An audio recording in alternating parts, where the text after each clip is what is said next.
اعوذ باللہ من الشیطان الرجیم بسم اللہ الرحمن الرحیم الحمدللہ والصلاة والسلام علی رسول اللہ وبعد۔ السلام علیکم رحمۃ اللہ وبرکاتہ۔ ناظرین، میں حکیم محمد عبدالجلیل حیدرآباد تلنگانہ انڈیا سے آپ سے مخاطب ہوں۔ ابھی جس درخت کو آپ دیکھ رہے ہیں یہ ہے جنگلی سندل۔ یہ پہاڑی درخت ہوتے ہیں، عموماً پہاڑوں کے ڈھلانوں پہ، پہاڑوں پہ، سنگلاخ زمین پہ ہوتے۔ یہ جنگلی ہے، سندل کی فیملی ہے، لیکن یہ جنگلی ہے۔ اور اہل علم اس کے بارے میں مزید تشریح کر سکتے ہیں۔ جو چیز ہم کو نظر آئی یہاں پر، جو چیز شہرت پکڑی ہوئی ہے، کسی چیز کی جب شہرت ہوتی تو اس سے کچھ نہ کچھ صنعت پائی جاتی۔ اس واسطے اس کی شہرت کو لے کے میں آپ کو بتا رہا ہوں۔ یہ سندل کی جنگلی قسم ہے۔ تو سندل ایک سفید ہوتا، اس کو سندل سفید یا سندل ابیض کہتے ہیں، اور ایک سندل سرخ ہوتا، لال سندل، اور ایک تیسرا ہوتا ملائی گر سندن۔ یہ ملائی گر چندن، اس سے مراد ہے پیلا سندل۔ پیلے سندل کی خوبیاں ایک الگ ہی معیار لیے ہوئے ہیں۔ اور لال سندل تو خیر کسی بھی قسم کا HIV ہو، آتشک ہو، سوزک ہو، ان تینوں میں بھی کھیلا جا سکتا ہے۔ جتنی بیماریاں مرد سے عورت کو، عورت سے مرد کو آ جاتی ہیں برے کاموں کی وجہ سے، اس کو مارتا ہے۔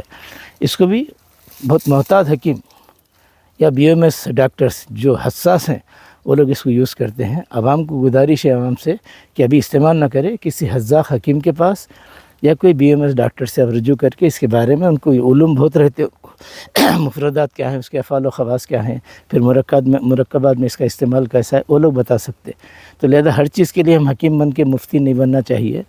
تو عوام سے گزارش یہ ہے کہ اس کو دیکھ لیں، اسے کونلے پتے بڑے کام کے رہتے، اور کہیں بھی آپ کو انفلیمیشن ہو، جلن ہو، ہاتھا پاؤں میں جلن ہو رہی، اس کے پتے لگ جا کے ذرا سا جو ہے اس کو پیس کے لگا دیجئے سندل کے ساتھ، یا پتے لے جا کے چھاؤں میں سکھائیے۔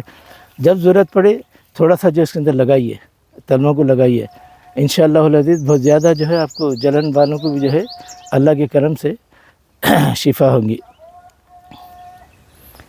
اور ایک بات یہ بتانے کا ہے کہ دل کے جتنے بھی نسخے ہیں، بڑے بڑے نسخے ہیں، مشک اور عنبر کے ساتھ بھی سندل ملایا جاتا ہے، اور دماغ کے نسخوں میں مشک اور عنبر کے ساتھ بھی اس کو ملایا جاتا ہے۔ مطلب یہ سندل خاص طور سے یہ جنگلی سندل ہے۔ بہرحال اس کا استعمال بڑے محتاط طریقے سے کرنا چاہیے، اور استعمال کرنا چاہیے۔ ربنا ما ھذا خلقت باطلا سبحانک فقنا عذاب النار۔ اے اللہ، جو کچھ آپ نے پیدا کیا بیکار پیدا نہیں کیا، آپ پاک ہیں، ہم کو اپنے عذاب سے بچا لیجئے۔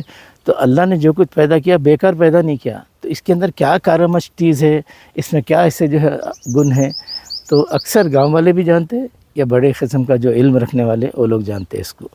تو لہذا اہل علم سے اپنے آپ کو رجوع رکھیے، اور علم حاصل کیجئے، اور اپنے علم میں ترقی کیجئے۔ سب تعریفیں اللہ ہی کو سزاوار ہیں۔ الحمدللہ رب العالمین۔